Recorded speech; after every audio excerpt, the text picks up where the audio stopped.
사람들이 살지 않는 집, 빈집 정책 마련에 관심이 높아지고 있습니다. 전국의 빈집수는 꾸준히 증가하는 추세로 그에 따른 문제 해결과 이를 주거 문제 해결에 활용하자는 내용이 그것인데요. 빈집 발생의 큰 이유는 인구와 경제구조 변화, 매매와 이사 등으로 빈집하면 농어촌의 폐가를 연상하지만 도심권의 빈집들도 적지 않아 빈집 문제 해결 필요성은 더욱 증가하고 있습니다. 빈집 활용 사업은 해외에서도 활발히 진행되는 주거 정책 방안 중 하나. 우리의 빈집 현황과 관련 정책을 살펴보겠습니다.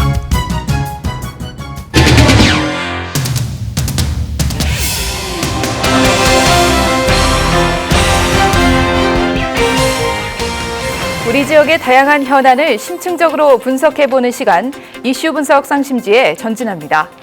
먹고 사는 문제, 그중에서도 주거 문제는 우리 모두의 관심사죠. 사람들의 이목이 집중되는 분야인 만큼 정부 정책에서도 핵심 과제가 되고 있는데요. 이 집과 관련된 여러 이슈 가운데 사람들이 살지 않는 집, 즉 빈집 문제가 갈수록 심각해지면서 시급히 해결해야 한다는 목소리가 높습니다. 오늘은 빈집의 실태와 관련 정책, 대안을 짚어보는 시간 마련했습니다. 함께해 주실 분들 나와 계신데요. 건국대학교 부동산학과의 심교원 교수 나오셨습니다. 네, 반갑습니다. 네, 반갑습니다. 네, 서울시 빈집정책 자문위원회 이경선 의원 함께합니다. 네. 자, 빈집하면 사람이 살지 않는 폐가를 먼저 좀 떠올리게 되는데요. 이 빈집에 폐가만 포함되는 것은 아니라고 합니다. 먼저 빈집 현황을 좀 살펴보면요. 최근 몇 년간 추이가 2015년 전국에서 빈집이 106만 8천 호로 전체 주택의 6.5%였는데 이게 꾸준히 증가를 해서 2019년엔 151만 7천 호, 8.4%까지 늘었습니다. 유형별로는 아파트, 단독주택, 다세대 주택, 폐가 순으로 나타났습니다. 자, 교수님, 이렇게 빈집이 계속해서 늘어나는 상황 어떻게 보고 계십니까? 예, 빈집은 뭐 과거부터 좀 빠른 속도로 늘어나고 있는데 아직은 그렇게 걱정할 단계는 아니다라고 보여집니다. 선진국 사례를 보게 되면 보통 한 12%, 13% 이렇게 빈집이 많거든요. 일본 사례 같은 경우에는 뭐 거의 한 900만 채 가까이가 빈집입니다. 일본이 우리보다 인구가 2배 조금 많은데 그렇게 많은데 우리는 한 150만 채다. 그러면 상대적으로는 좀 여유가 있고 영국이라든가 다른 나라를 보더라도 대략 한 12, 3%이기 때문에 아직은 여유가 있지만은 빈집이 전국적으로 발생한 양상이 좀 차이가 있습니다. 대도시 같은 경우에는 큰 문제가 없지만은 지방도시 같은 경우는 인구도 감소하면서 빈집이 폐가처럼 남게 되고 지역 자체가 이제 좀 쇠락하는 그런 경향이 나타나거든요. 네. 그래서 지금이라도 빈집에 대한 대책을 우리 정부에서 만들어 가지고 실행하고 있다는 것은 선제적으로 굉장히 의미가 있다라고 보여집니다. 네. 그래도 이렇게 빈집이 자꾸 생기는 지역에서는 아무래도 뭐랄까 이걸 더 실감할 수밖에 없다 보니까 예, 빈집 정책이나 뭐 이런 부분에 대한 요구가 더 나올 수밖에 없는 건 좀 사실인 것 같아요. 예. 예, 특히 어떤 부분에서 이렇게 정책적으로 좀 빈집 관리가 필요하다고 보시는 건지요? 빈집이 처음 생겨나게 되면은 가장 큰 문제가 그 지역이 우범 지역화될 가능성이 높습니다. 특히 이제 폐가 같은 경우에는 뭐 청소년들이 밤에 뭐 우범 그 범죄용으로 사용하든가 네. 아니면 그런 집들이 또 한두 개가 쌓이기 시작하면은 지역 전체가 이제 우범 지역화되고 그 지역 전체가 급속하게 쇠락할 가능성도 있습니다.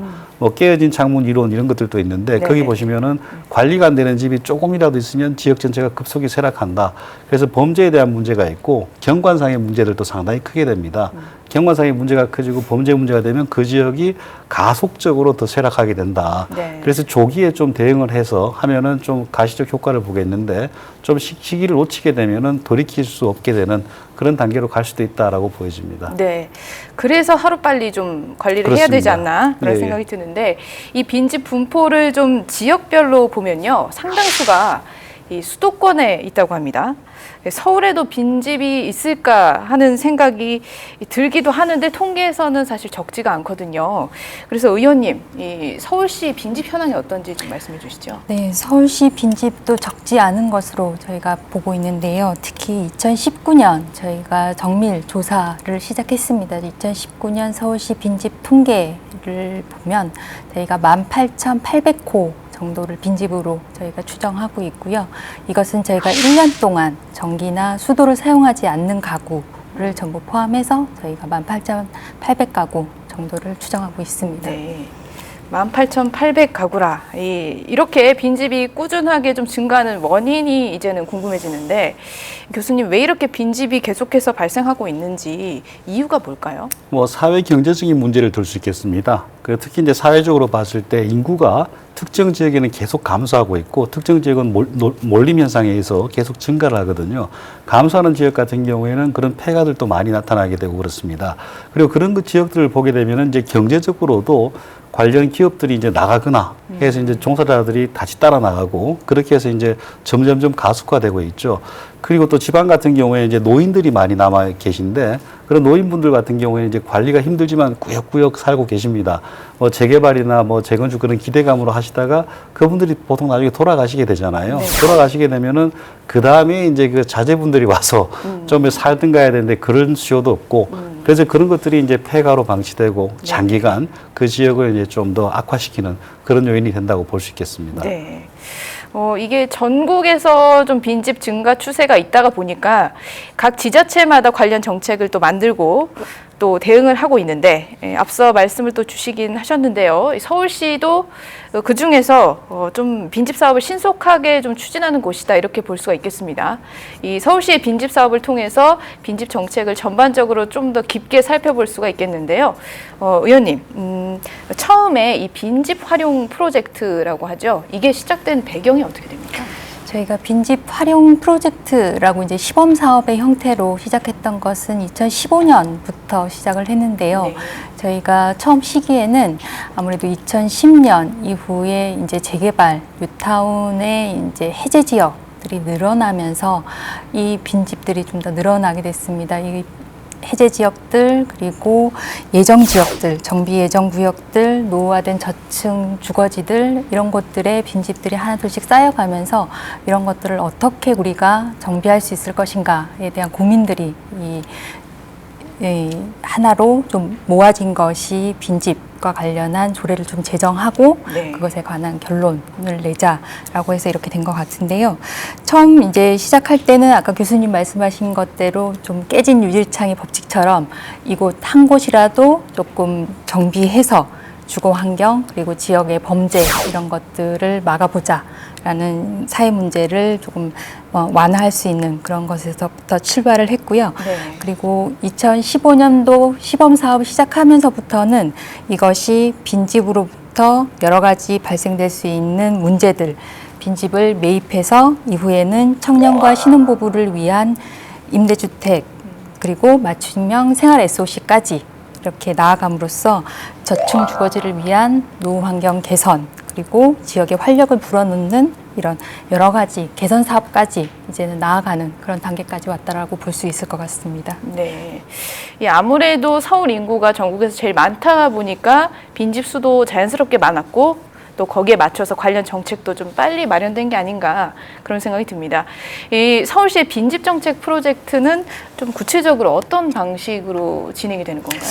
우선 저희가 2018년 2월에 저희가 빈집 및 소규모 주택 정비에 관한 법이 이제 제정이 됐었는데요. 그 제정이 되기 전에 저희가 이제 2015년부터 이제 조례를 통해서 저희가 이제 그 시범 사업의 형태로 저희가 사업을 추진했습니다. 처음에 서울시는 2020년까지 빈집을 1,000호를 1,000필지를 매입하고 네네. 이것을 임대주택을 4,000호를 만들겠다. 그리고 생활 SOC를 공급하겠다라는 정책 목표를 수립했고요. 이것을 서울시 산하기관인 서울시 주택공사인 SH가 빈집 매입 및 활용 업무를 대행을 하고 있는 지금 상황입니다. 네. 그런데 빈집을 어떻게 이제 사려면 빈집이 어디 어느 정도 있는지 그리고 그것을 어떻게 활용할 것인지를 해야 되기 때문에 처음에 실태조사 것부터 시작했고요. 그것을 좀 더 체계적으로 활용하는 목적을 우리가 절차를 가져보자는 생각에서 빈집정책자문위원회라는 것을 구성을 했고요. 그 위원회를 통해서 어떤 곳에 빈집들을 어떻게 활용할 것인지 저희가 자문하고 정책을 마련해서 현재로서는 그 자문위원회를 통해서 그 빈집을 어떻게 활용할 것인지 어떤 목적으로 이용할 것인지를 지금 그 서울시에선 정책적으로 만들어 가고 있는 상황입니다. 네. 그러니까 이 빈집을 서울시가 매입하는 과정에서 이 빈집정책자문위원회를 거친다 이런 네. 말씀이신데 이 위원회가 구체적으로 좀 어떤 역할을 하게 됩니까? 저희가 이제 2018년도 그 정례회 기간 동안에 이것을 좀 저희가 위원회에서 저희가 시에 저희가 제안을 했는데요. 네. 그 내외부 전문가들로 구성되는 자문위원회를 설치해서 이 빈집 정책이 시범적으로만 이렇게 계속 운영되게 놔두지 말고 사업의 성과를 좀 제고하기 위해서 저희가 이런 위원회를 구성해서 해보는 게 어떠냐라고 해서 저희가 제안을 했었습니다. 그래서 서울시 빈집 정책 자문위원회를 구성하게 됐는데요. 공무원, 외부 전문가, 그리고 시의회 의원 해서 총 7명으로 구성되어 있습니다. 네네.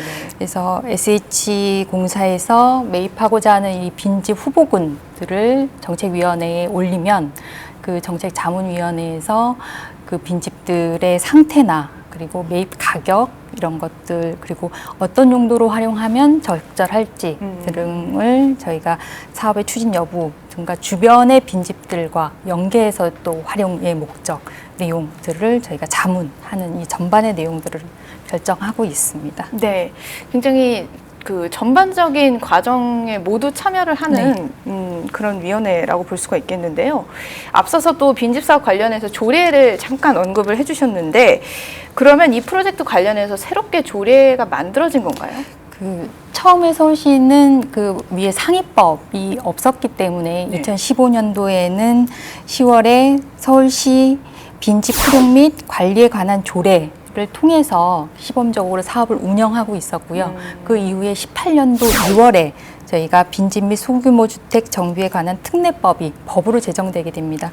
그래서 그 특례법이 시행된 이후에 서울시는 저희가 2018년 12월에 기존의 조례와 이후의 조례를 합해서 저희가 서울시 빈집 및 소규모 주택 정비에 관한 조례를 제정해서 지금은 시행하고 있는 상황입니다. 아, 네. 전에 있던 내용하고 좀 더 업데이트 시켜서 네. 새로운 조례를 네. 만들었다. 이렇게 볼 수 있겠습니다. 네. 그래서 이 빈집을 잘 활용을 해보자 해서 서울시뿐 아니라 여러 지자체가 빈집 사업에 뛰어들고 있습니다. 네, 그렇다면 교수님, 이 빈집 사업에서 어떤 부분이 좀 가장 중요하겠습니까?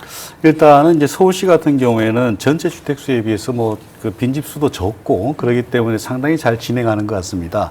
근데 지방 같은 경우에는 사실 실태 파악도 잘 안 되는 경우가 많습니다. 네. 실태 파악도 굉장히 많은 자금이 소요되고 지방은 열악한 재정 상황에서 실태 파악을 전수조사로 하겠다 이런 것들이 어렵거든요. 그래도 그렇지만은 이제 실태 파악이 우선적으로 돼야 된다. 실태 파악을 해서 각 빈집마다의 유형을 좀 나누고 어떤 사업은 빨리 해야 되고 어떤 사업은 천천히 할 수 있고 이런 유형을 좀 나누고 지방의 재정을 좀 감안해줘야 됩니다. 우리보다 훨씬 빨리 나타난 일본이라든가 영국 같은 경우도 가시적인 성과는 별로 안 나타나고 있습니다. 워낙 재정이 많이 투입되거든요. 빈집이라고 하지만은 시내의 빈집은 굉장히 고가입니다. 지방 정부가 돈을 아무리 투입해도 일반 시민이 보기에는 체감할 수 없을 정도의 작은 양이거든요. 충당이 안 되죠, 사실. 그렇죠. 네. 그렇기 때문에 이제 전략적으로 어떤 지역에 어떻게 할 것이냐 이런 것들을 고민해야 되고 또 하나는 이제 빈집법이 우리 지금 새로 생겼는데 빈집법만으로 보면은 빈집 해결하기가 상당히 어렵습니다. 뭔가 하면 다른 법에서 도시재생법이라든가 특히 이제 지방 같은 경우에는 뭐 정주 여건을 개선하기 위한 다양한 법제도가 있습니다. 그런 것들을 좀 종합적으로 봐서 빈집을 해결하면은 그 시민들이 어느 정도 체감할 수 있는 그런 것들이 될 걸로 보입니다. 네, 알겠습니다. 어떤 정책이든 마찬가지겠습니다만 이 빈집 사업이라는 게 특히 또 주택을 다루는 특성상 여러 가지 준비 과정이 필요할 수밖에 없는데요. 시작 단계부터 장기적인 로드맵을 좀 세우는 것이 중요하겠습니다. 그렇다면 앞으로의 빈집 사업에서는 어떤 고민이 필요할지 영상을 보시고 계속 이야기 나눠보도록 하겠습니다. 지난 9월 통계청 주택 총조사에 따르면 전국의 빈집은 2019년 기준 151만 7,815가구로 나타났습니다. 빈집은 인구, 경제구조 변화, 재개발, 재건축의 계획 변경에 따라 거주자가 집을 떠나며 생기는데요. 빈집 유형을 보면 아파트의 비율은 83만 5,478가구로 가장 높고 단독주택과 다세대 주택의 수도 높아 빈집하면 연상되던 폐가의 빈집의 비율은 크지 않은 것을 알 수 있습니다. 빈집 발생의 원인으론 매매, 임대, 이사에 따른 사유가 가장 높고 미분양이나 미입주에 따른 경우도 적지 않아 이를 활용해 주거 문제를 해결해야 한다는 목소리도 설득력을 얻고 있는데요. 하지만 전문가들은 빈집의 무조건적 활용이 아닌 전체적인 현황 파악과 그에 따른 재원 마련 등 큰 그림을 그린 후의 접근이 중요하다고 조언합니다. 빈집 문제는 이미 많은 나라들의 공통 관심사인 만큼 해외의 빈집 활용 사례에서 참고할 사항을 점검하고 우리의 빈집 사업에 적합한 방식을 찾는 과정도 중요한데요. 그렇다면 앞으로의 빈집 사업에 있어 고려할 점은 무엇일까? 빈집 사업 전략을 살펴봅니다. 네, 빈집 문제 우리만의 일은 아닙니다. 가까운 일본도 그렇고요. 해외 현황을 보면 선진국들도 비슷한 문제를 안고 있는 것 같습니다. 교수님, 빈집 사업의 해외 사례로는 어떤 것들이 좀 있을까요? 최근에 뭐 굉장히 많이 늘어나고 있습니다. 가장 이제 오래전부터 했던 것은 일본입니다. 일본이 인구 감소가 워낙 일찍 시작했고 그렇기 때문에 그에 대한 다양한 정책들이 있고요. 최근에는 이제 유럽이나 미국 같은 경우에도 과거의 산업 도시들이 빈집이 급속히 늘어납니다. 네. 우리가 잘 알고 있는 뭐 피츠버그라든가 디트로이트라든가 철강 도시, 자동차 도시 이런 것들이 빈집이 거의 40%까지 늘어납니다. 그러면서 다양한 정책들이 나오고 있습니다. 근데 그런 정책들을 크게 나눠 보면은 크게 보면 두 가지로 볼 수 있습니다. 네. 하나는 그 실태를 봐가지고 부술 거냐. 부숴가지고 어떻게 하느냐, 공원으로 쓰거나 아니면 이제 서울시에서 하듯이 생활형 SOC 사업으로 하거나 그렇게 해서 뭐 부수고 나서 이제 활용하는 방법이 있고 하나는 그걸 놔두고 활용하는 겁니다. 놔두면서 하는 거는 이제 임대주택을 공급한다라든가 아니면 이제 또 뭐 필요한 시설들 같은 것들을 좀 집어넣고 하는 것들. 특히 이제 지방의 관광지 같은 경우에도 그런 게 많거든요. 그런 경우는 펜션으로 좀 탈바꿈시킨다라든가 이런 정책이 있습니다. 네. 근데 이런 것들을 가속화시키기 위해서는 빈집이 계속 있으면 안 됩니다. 그래서 이제 빈집세 같은 것들을 도입하고 있습니다. 빈집세요? 빈집세. 예. 그래서 이제 빈집이라도 소유주가 다 있거든요. 네네네. 소유주한테 이제 1년에 1,000불에서 한 2,000불 정도 세금을 먹입니다. 네. 빈집을 계속 놔두면은 매년 1,000에서 2,000불 정도 세금이 나오니 어떻게든지 활용해라. 아니면은 이제 부셔가지고 공원으로 만들든가 그런 것들을 제한하는 것들이죠. 이런 것들은 우리나라에서도 한번 볼만한 게 아닌가라고 보여집니다. 방치를 막기 위해서 세금을 그렇죠. 아예 부과를 해버리는. 다양한 정책들이 네. 다 있고 여기서도 이제 보면은 서울시에서 하듯이 큰 전략을 만듭니다. 큰 전략을 만들어서 여기는 이런 시설들이 필요한 지역이고 그래서 빈집을 통해서 이런 것들을 공급하겠다는 전략 계획을 수립하고 또 이제 나머지 지역 같은 경우에는 여기는 이제 뭐 필요성도 좀 없고 인구가 너무 감소하고 있구나. 그럼 거기 살고 있는 사람들을 쾌적하게 살기 위해서 빈집을 어떻게 활용할 것이냐.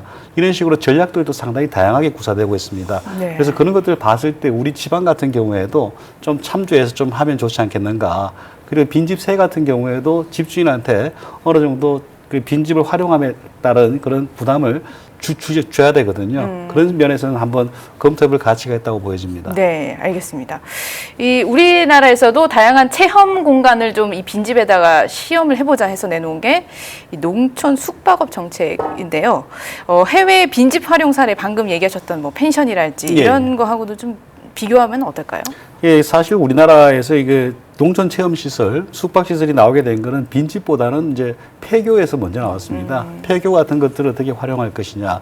폐교는 부지도 좀 크잖아요. 네. 거기서 이제 체험 공간을 만들고 그 주변 또 폐교가 있다는 건 그 주변 또 이제 폐가가 있다는 거거든요.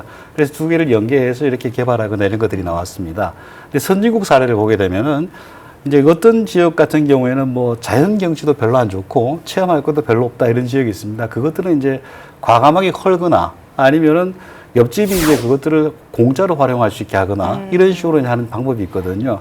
그리고 이제 경치가 좋거나 관광지로서의 가치가 있다 그러면은 체험형 숙박이라든가 이런 것들을 하기도 합니다.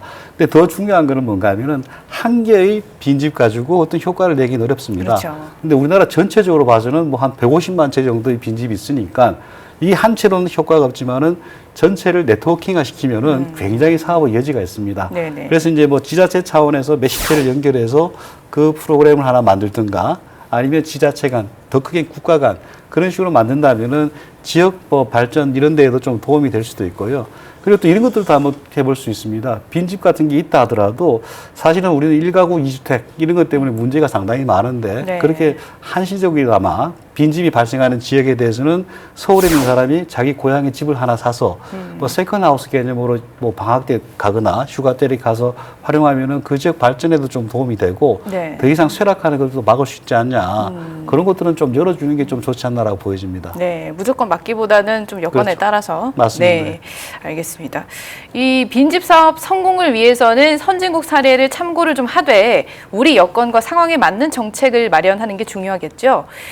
이 의원님께서는 이 빈집 사업 과정에서 주민분들을 또 직접 만나보셨을 거 아니에요? 현장 반응이 좀 어땠는지 궁금합니다. 저희 지역에서도 굉장히 빈집들이 많아서 주민들이 굉장히 그 여러 가지 민원들이 많았었는데요. 어디시죠? 저희가 장이동, 아, 네, 네. 석관동 지역구인데, 성북구. 네, 예, 성북구입니다.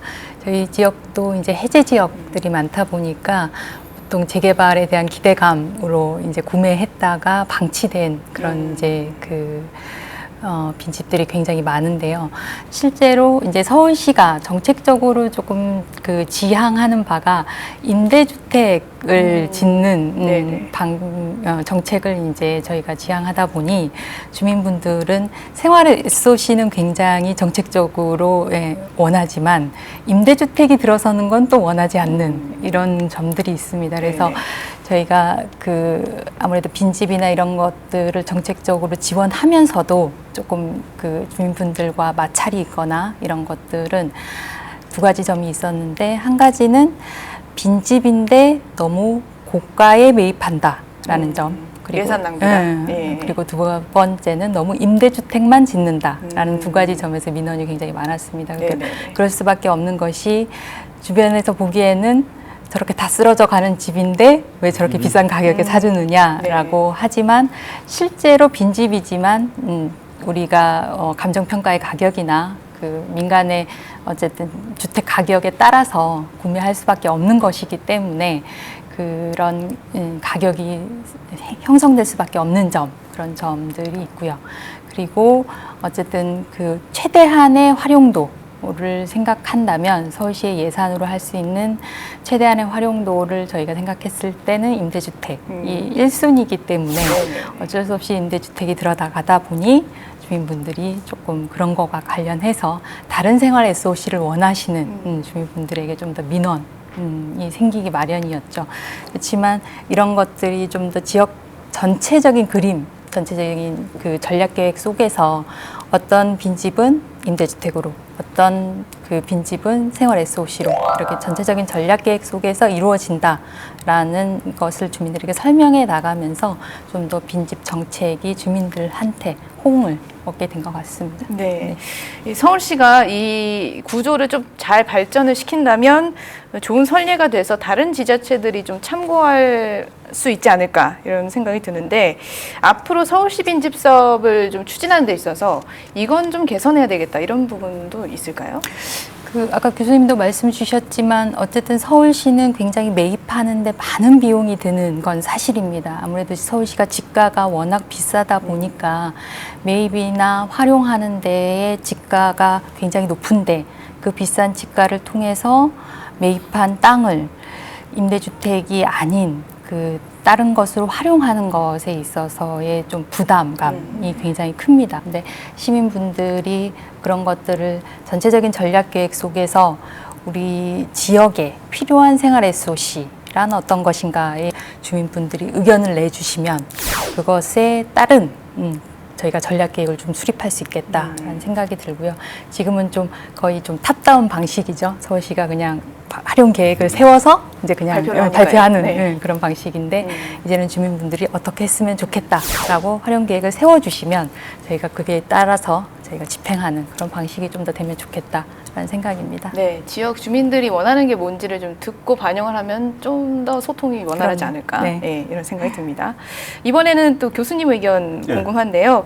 이 여러 지자체에서 이렇게 시행 중인데 이 빈집 사업이 성공할 수 있는 핵심 포인트 뭐라고 보십니까?